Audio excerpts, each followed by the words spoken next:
farmer Richard Betalum thought he was going to be rich. Oil was found in his field.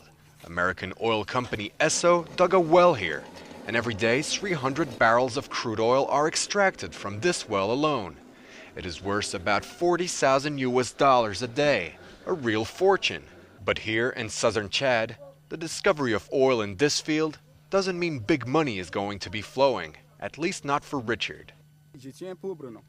I'm a poor man, but when they discovered oil in my field, I thought I'd become rich.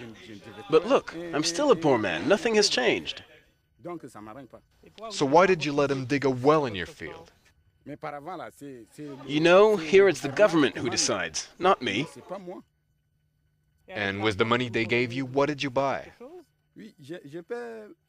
I could only afford to buy 2 oxen, and that's it.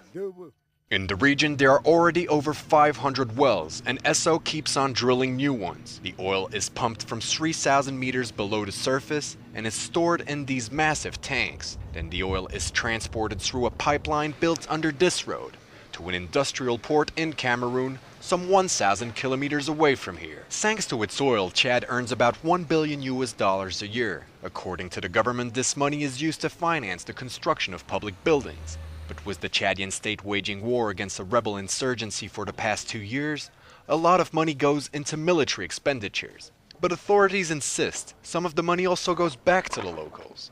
5% of the country's oil revenues go into the development of the regions where the oil is produced. So saying that this money is solely used for military purposes is not true. But back in the villages in those oil-producing areas, when a woman has to give birth, this is how she's transported to the hospital. Though a number of new health centers and new schools have been built thanks to oil money, the government has failed to fill these new public services with qualified personnel. So people in the area struggle to get their share of the oil wealth. Some resort to scavenging, like here in a forest littered by old pumping cables, wires, and abandoned metal objects used by the oil industry. Here men recycle iron and rubber and then sell it to neighboring Nigeria.